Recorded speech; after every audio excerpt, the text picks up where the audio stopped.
Bendiciones a todos. Nos encontramos nuevamente en el inicio de este video número 20. Y ahora vamos a analizar, a continuar donde nos quedamos en el video anterior. Estamos todavía elaborando un bosquejo preliminar para que usted se prepare para la presentación de sus mensajes. Estamos en el punto 5 en estos momentos. Analizar el problema congregacional por medio de la autoridad apostólica, y el verso 17 va a ser nuestra base de estudio. Así que entonces vamos a analizar en estos momentos el verso 17. Vamos a leerlo. Dice el texto, dice: pero vosotros, amados, tened memoria de las palabras que antes fueron dichas por los apóstoles de nuestro Señor Jesucristo. Este versículo 17 nos da algunas palabras que vamos a estar reanalizando para extraer todo su significado, lo más que podamos. Comenzamos con la frase que dice Judas: tened memoria, tengan memoria. Esto implica dos cosas. Una, que la congregación recibió la enseñanza directa, verbal, por algunos apóstoles, o dos, que recibieron copia de los escritos que los apóstoles enviaban a las distintas iglesias de Cristo, congregaciones de Cristo, que se iban formando en el territorio greco-romano en la época del primer siglo. Cualquiera que sea la circunstancia, el autor les está diciendo que tengan memoria de esas enseñanzas obtenidas. Ahora bien, esto nos indica otra idea más. Las palabras de los apóstoles son autoritativas. Y eso necesitamos tomarlo en cuenta, de que son autoritativas, porque no podemos modificar, cambiar o interpretar de manera diferente las instrucciones apostólicas. Voy a poner un ejemplo. Cuando en la iglesia del Cristo se establece en el primer siglo, va a haber una instrucción específica acerca de la ofrenda, sin buscar los párrafos para no ampliar la presentación. La instrucción específica es la siguiente: el primer día de la semana, cada quien dé según propuso su corazón, según haya trabajado, no con dolor, no con tristeza, sino de todo corazón. Entonces, notamos algunas reglas en esta cuestión del dar la ofrenda. Número 1, cada quien tiene que dar según propuso en su corazón. Número 2, tiene que dar según haya prosperado.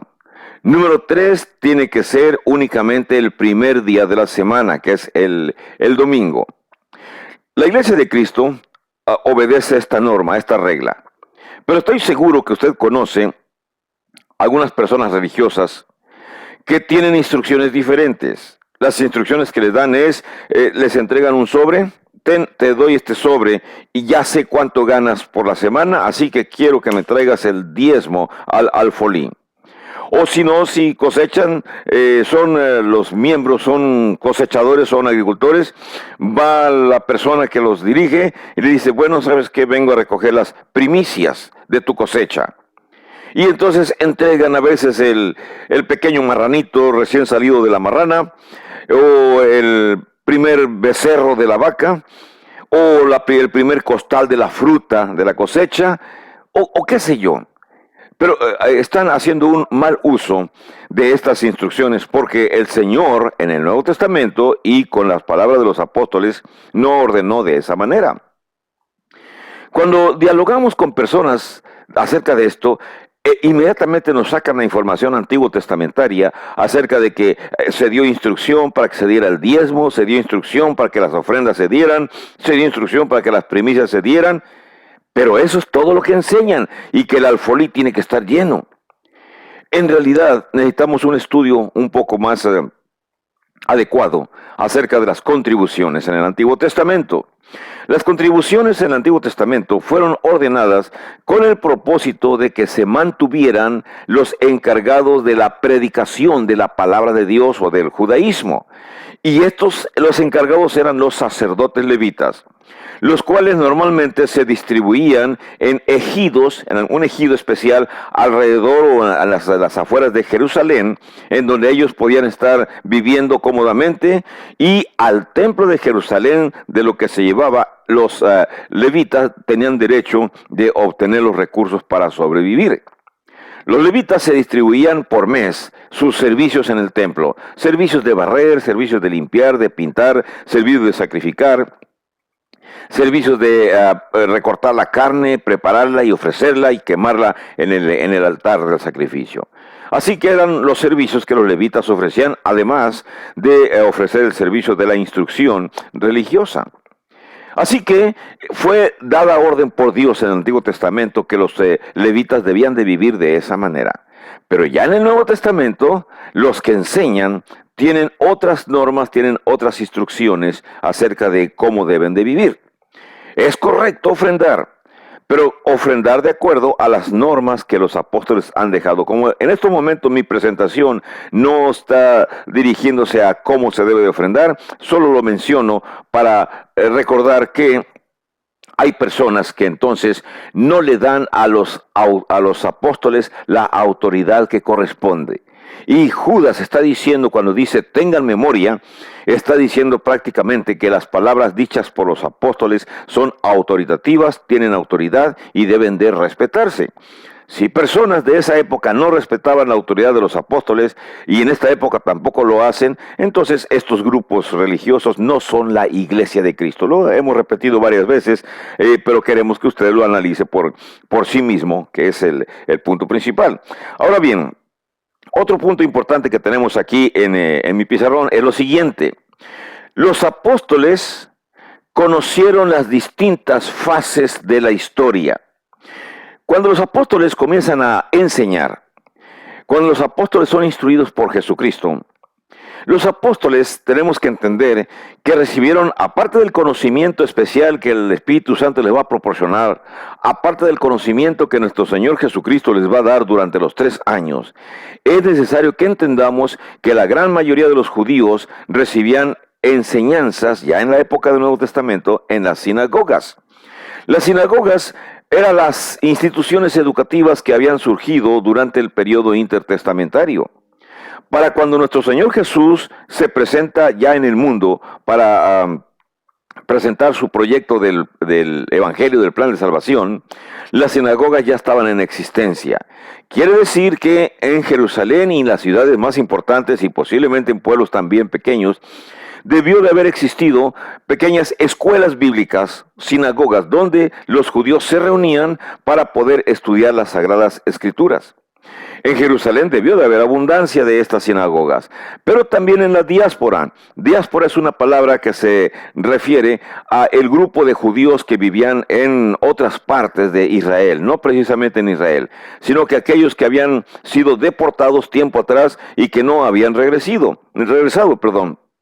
Podían vivir en Europa, podían estar viviendo en Asia Menor, en Éfeso, en los lugares que se mencionan en el Nuevo Testamento, podrían estar viviendo en el área que antes pertenecía a Babilonia, que después fue dominio de los medos persas y después fue dominio de los griegos, y en la época del Nuevo Testamento, en que se escribe el Nuevo Testamento, ya era dominio de los romanos. Donde quiera que los judíos estuvieran establecidos, con el mínimo de 10 judíos que existieran en una ciudad, podían obtener el permiso de las autoridades locales para establecer una pequeña construcción a la cual iban a llamar su sinagoga. Y los judíos eran respetados, una religión monoteísta que fue respetada durante los imperios, todos los imperios, el imperio medo-persa, después durante el imperio griego y después durante el imperio romano, fueron respetados como personas que eran diferentes a todos los demás que eran politeístas. Bueno, la cuestión siguiente es esta. Cuando se menciona que los apóstoles conocieron las distintas fases de la historia, es menester entonces que entendamos que los apóstoles estudiaron el pasado antiguo testamentario. Y cuando decimos el pasado antiguo testamentario, tenían conocimiento desde el libro de Génesis hasta Malaquías y Zacarías y todos los sucesos acontecidos, la época de los reyes, la época de los profetas, de Isaías, de Jeremías, y mencione usted cualquier otro libro del Antiguo Testamento, ellos estaban informados. Aparte de ese conocimiento que obtenían en las sinagogas o en su edad infantil, cuando iban a obtener los primeros conocimientos, ahora tuvieron la gran oportunidad de tener el maestro de maestros, a nuestro Señor Jesucristo, que durante los 3 años de su ministerio terrenal los va a instruir constantemente en esos 3 años. Y posteriormente, cuando nuestro Señor Jesús regresa a su lugar, regresa a los cielos, el Espíritu Santo continúa con el proceso de enseñanza-aprendizaje de los apóstoles. Entonces concluimos que los apóstoles, todos los apóstoles, son personas preparadas, personas educadas, personas estudiadas en el aspecto teológico, en el aspecto bíblico. No precisamente que hayan graduado de universidades importantes. Posiblemente Pablo sea el único que graduó de una universidad importante, la Universidad de Gamaliel, permítame usar esta expresión. Entonces, es un personaje, Pablo, personaje reconocido como alguien que conoce la cultura, la historia y puede discutir, puede dialogar con cualquier otro filósofo de la época. Pero los demás apóstoles han recibido conocimiento milagrosamente. Así que para ellos es necesario conocer las distintas fases de la historia para poder presentar argumentos suficientes cuando tengan que dialogar acerca de su monoteísmo, acerca del nuevo cristianismo recién naciente, y puedan hacer las comparaciones pertinentes respecto a lo que se presentó en el Antiguo Testamento y lo que ahora se está enseñando en la época del Nuevo Testamento. ¿A dónde nos lleva esto? ¿O por qué Judas, o por qué estamos haciendo esta presentación de esta manera? Para que entendamos lo que Judas está diciendo en el verso 17, cuando dice: tengan memoria de las palabras que antes fueron dichas por los apóstoles de nuestro Señor Jesucristo. Vamos a lo siguiente. La congregación que recibió la visita de estas personas infaustas son personas que debieron de haber tenido el conocimiento que les proporcionaron los apóstoles. Y entre ese conocimiento se encuentra precisamente instrucciones o información acerca de las distintas épocas, distintas fases de la historia o distintas épocas, para que los creyentes de esa congregación en particular estuvieran bien informados. Esto es necesario entonces entender. Cuando una congregación es encargada de defender, de promover las enseñanzas del Nuevo Testamento, es necesario, es menester que el liderazgo o los encargados, los evangelistas, se informen, se eduquen, se preparen, adquiriendo el conocimiento necesario acerca también de las distintas etapas, fases o etapas de la historia bíblica. Desde el Génesis hasta la época del Nuevo Testamento, necesitan estar preparados para poder también enseñar. En el caso de esta congregación, la congregación debió de haber recibido ese conocimiento, puesto que Judas les dijo, prácticamente les dijo: recuerden las enseñanzas que los apóstoles les han proporcionado. Recuerden todos los eventos de la historia. Y también, al estar mencionando, por ejemplo, Judas mencionó a Enoc en el versículo 14, los cristianos de la congregación que recibe la carta que Judas les envió, son cristianos que ya han recibido información acerca de ese libro apócrifo y que lo han estudiado, lo han leído, y que son personas que conocen. Entonces, bien importante, antes de que usted enseñe, primero tiene que conocer. No puede usted lanzarse a enseñar si no va a tener el conocimiento adecuado. Ya he mencionado algunas herramientas que es necesario que usted adquiera en su momento. Tenemos aquí el diccionario que alguna vez les mencioné, es muy fácil de adquirir, fácilmente encontramos información en este diccionario. También les mencioné a ustedes algo para para conocer la historia de la Iglesia de Cristo posterior, del siglo I, siglo II después de Cristo. Tenemos esta historia por parte de Justo L. González. Usted puede adquirirlo, buscarlo en librerías. Tenemos diccionarios de palabras griegas, el Vines, que nos puede dar información acerca de palabras griegas que aparecen en las escrituras y que nos informa acerca de su significado real. Con un poco de preparación que usted tenga y con el bastante ánimo que tenga para enseñar, no necesita usted el título que le puede proporcionar una escuela bíblica. Su escuela bíblica va a ser su constancia, su dedicación y su deseo de preparar a más personas. Posiblemente van a llegar a su congregación alguien o algunas personas elegantemente vestidos, con corbatas imponentes, que van a presentar sus credenciales diciendo: yo soy graduado de tal universidad o de tal escuela bíblica, por lo tanto yo conozco más que tú, y posiblemente quieran imponer su autoridad. Tenga cuidado otra vez. Tenga cuidado. ¿Por qué? Porque recuerden, muchas personas salen por el mundo, son lobos vestidos con ovejas, como con pieles de ovejas, disfrazados para buscar otros asuntos, otros objetivos. Ya Judas nos está avisando acerca de esta circunstancia. Un punto importante: si los apóstoles enseñaron acerca de las distintas fases de la historia, entonces aquí hay algo que usted necesita conocer. Necesita conocer, como dice aquí la frase en el versículo 17, dice: tened memoria de las palabras que fueron dichas por nuestro Señor Jesucristo. ¿Y cuáles fueron? Dice: en los postreros tiempos, o en el postrer tiempo, habrá burladores que andarán según sus malvados deseos. Cuando se usa la palabra en el postrer tiempo o en los postreros tiempos, es decir, en los últimos tiempos. Los últimos tiempos van a ser considerados desde el momento en que nuestro Señor Jesucristo asciende a los cielos, y desde ahí hasta estos momentos se pueden considerar los últimos tiempos. Entonces, ¿qué va a existir o qué van a existir en estos últimos tiempos? Burladores, dice Judas. Y esos burladores, ¿qué es lo que van a hacer? Bueno, son personas que se vuelve a repetir sus intenciones como las mencioné en el versículo 16, que van a andar según sus malvados deseos, según sus deseos ocultos. Y esto es interesante, es importante, porque es necesario que usted conozca la escatología.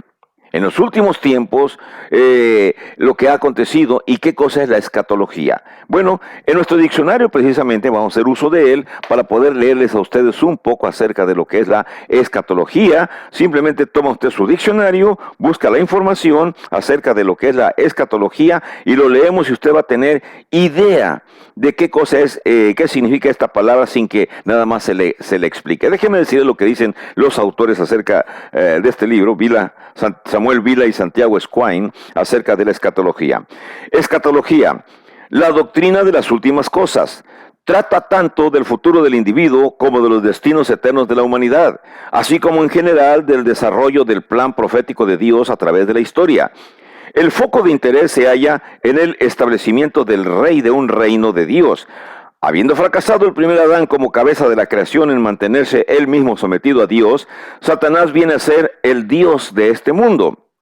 El desarrollo de la historia de la redención y del futuro y definitivo establecimiento del reino de Dios por parte del Hijo del Hombre, el segundo Adán, el Dios hombre, es lo que constituye el centro de toda la escatología. El primer paso en este establecimiento se da en la batalla de la cruz, en la que Satanás pierde su poder. Y el segundo paso será cuando el resucitado, que destruyó mediante la muerte al que tenía el imperio de la muerte, que es a saber el diablo, venga a hacer efectiva su victoria y a tomar el dominio que ya le pertenece en virtud de la redención consumada por él. Y más información, aunque también una buena recomendación es tener cuidado, porque algunos diccionarios tienen influencias de los grupos religiosos que los crearon. Entonces introducirán algunas ideas que no van en concordancia con el tema general de la redención, el tema general de la salvación que nuestro Señor Jesucristo ofrece. Bien, continuamos entonces con nuestra presentación. La necesidad de conocer la escatología significa observar, conocer, entender los tiempos del fin. Los tiempos del fin para la humanidad, los tiempos del fin para el mundo inexistente y la futura venida de nuestro Señor Jesucristo, los cuales, asuntos por los cuales todos tenemos que estar enterados, sabidos que acontecerán si tenemos fe y si creemos y realmente somos cristianos. Si usted es ateo, si usted es persona que no cree en el cristianismo, entonces está de más lo que está usted escuchando. Mejor quite el video y busque cosas que le interesen, y nos olvidamos de esto. Este mensaje está enviado para personas que quieran conocer el cristianismo, quieran ampliar más su visión acerca del cristianismo. Ahora bien, un poco más. ¿Qué cosa hicieron los apóstoles Bueno, los apóstoles analizaron a los herejes, los que habían ingresado a la congregación. Y en el verso 18, como ya lo mencioné, lo leí hace rato, en el verso 18 nos dan una respuesta acerca de ese análisis que ellos hicieron. Dice el verso 18, dice, los que os decían, en el postrer tiempo habrá burladores. Y vamos a analizar la palabra burladores, ¿qué significa? Miren, la palabra burladores indica personas cínicas que se disfrazan de inteligentes. Un cínico, una persona burlista, es alguien que simplemente sigue la corriente nada más por burlarse, pero en realidad no tiene un profundo deseo de conocer las cosas de Dios. Entonces, ¿encontrará usted burladores? En cantidades, bastantes. Personas que se burlarán de usted, le dirán quema santo, le dirán Biblia bajo el brazo, Biblia sudada, un montón de frases burlescas. Usted tiene que saber que va a tener esos ataques. Si acaso quiere convertirse en cristiano, va a ser nuevo cristiano. Manténgase firme, que la recompensa va a ser dada al final, no en esta vida posiblemente, pero hasta la próxima. Y si en esta vida recibe usted su bendición, qué bueno. Pero de todos modos, sea en esta vida o sea en la otra, el Señor estará con los justos, con aquellos que conocen y aceptan su palabra. Así que estos burladores, ¿qué cosa es lo que hacen? Los burladores son personas que proveen, fíjese bien, un sistema de creencias que se oponen al cristianismo. Vuelvo a repetir que lo que van a proveer. Van a proveer un sistema de creencias que se oponen al cristianismo.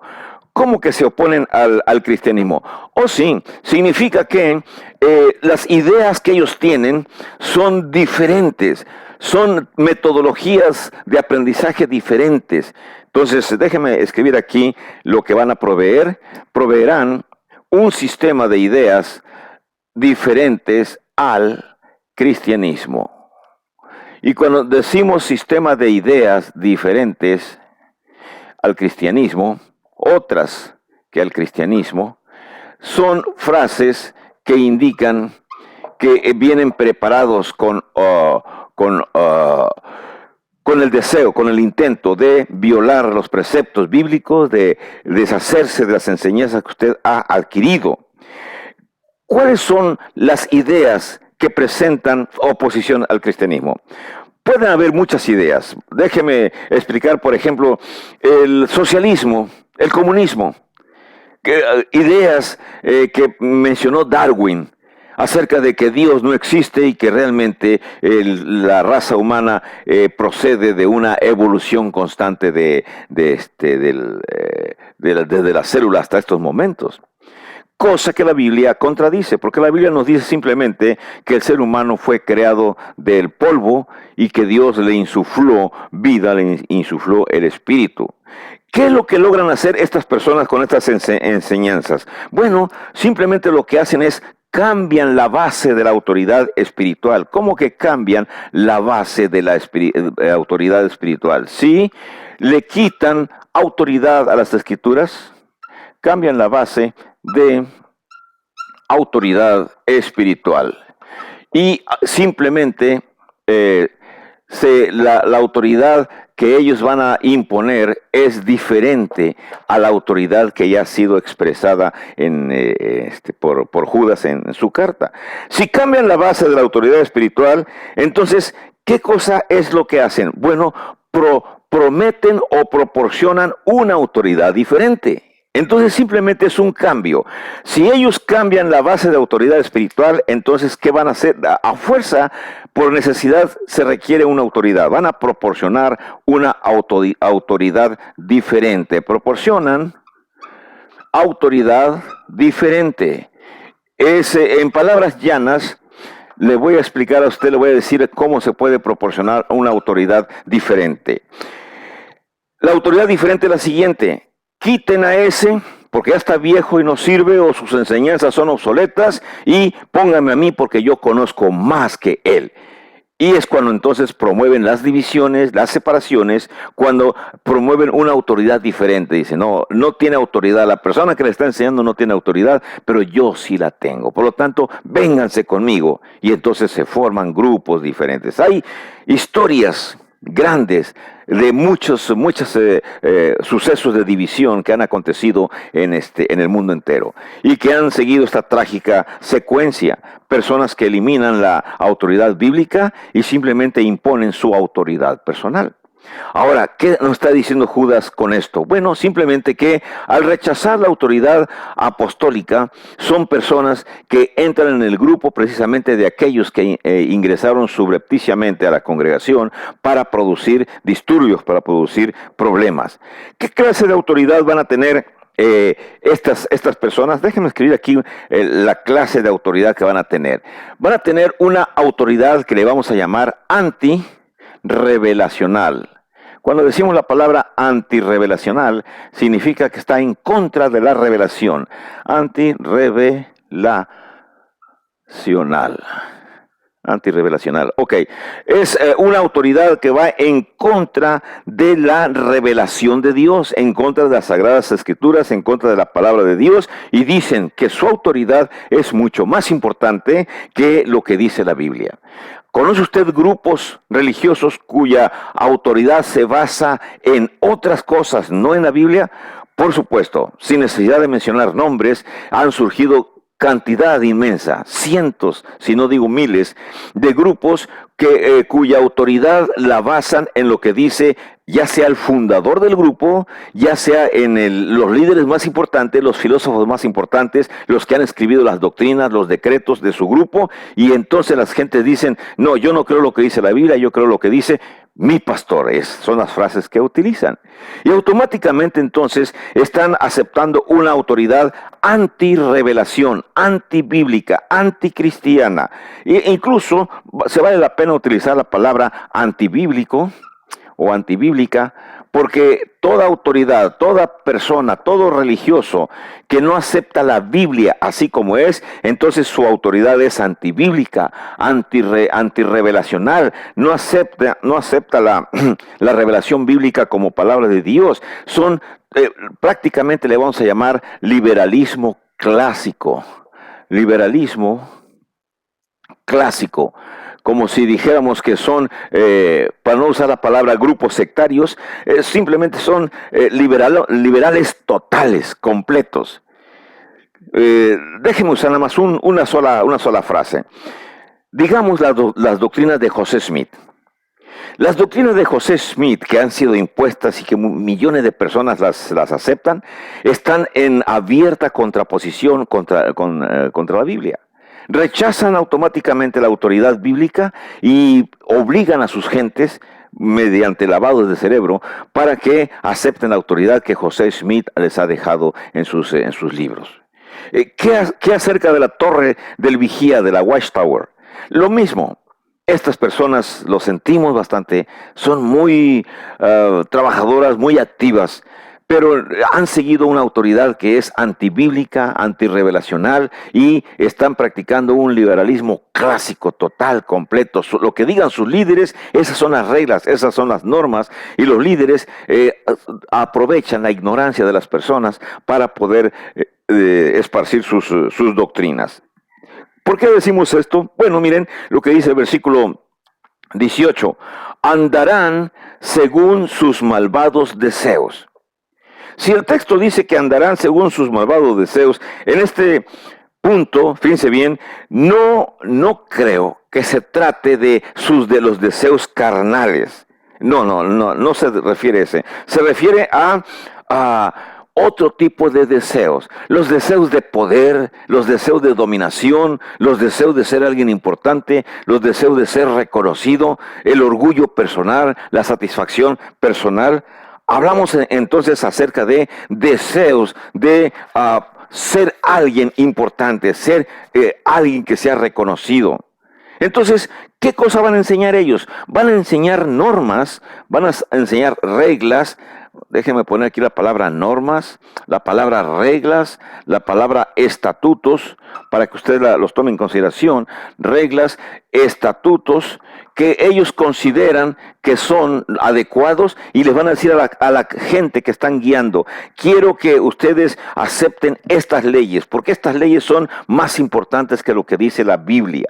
Leyes que son creadas por ellos, principios que son creados por ellos, y entonces anteponen a la autoridad bíblica, anteponen a la autoridad revelacional, a la autoridad de los apóstoles, su propia autoridad.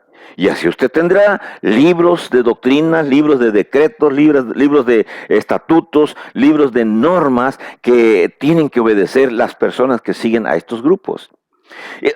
Normas tan simples como aquellas, por ejemplo, incluso hasta en la forma de vestir, muchísimas normas que son risibles, pero sin embargo tienen autoridad, para ellos tienen autoridad. Y la autoridad bíblica no la toman en cuenta, no la aceptan, la violan esos preceptos. ¿Existen estos grupos? Claro que sí, existen. Estos grupos son seguidos por miembros de la congregación a la cual están dirigiéndose, y automáticamente a todo esto no le vamos a llamar cristianismo. Fíjense bien, le vamos a llamar así. Es secularismo. Es lo mismo que dijéramos que son gente del mundo. O sea, ¿cuál es la diferencia entre un grupo religioso que practica el secularismo, o sea, la autoridad hacia un líder en lugar de la autoridad hacia Jesucristo? Bueno, no hay mucha diferencia. Las personas del mundo y las personas religiosas que son guiados por un líder que impone sus propias ideas y dejando de lado las Sagradas Escrituras, bueno, son partícipes del secularismo. Finalizo mi presentación en estos momentos y en el próximo video 21, vamos a continuar dialogando sobre la forma de interpretar el libro de Judas y lo que nos vaya explicando. Bendiciones para todos, que la pase bien.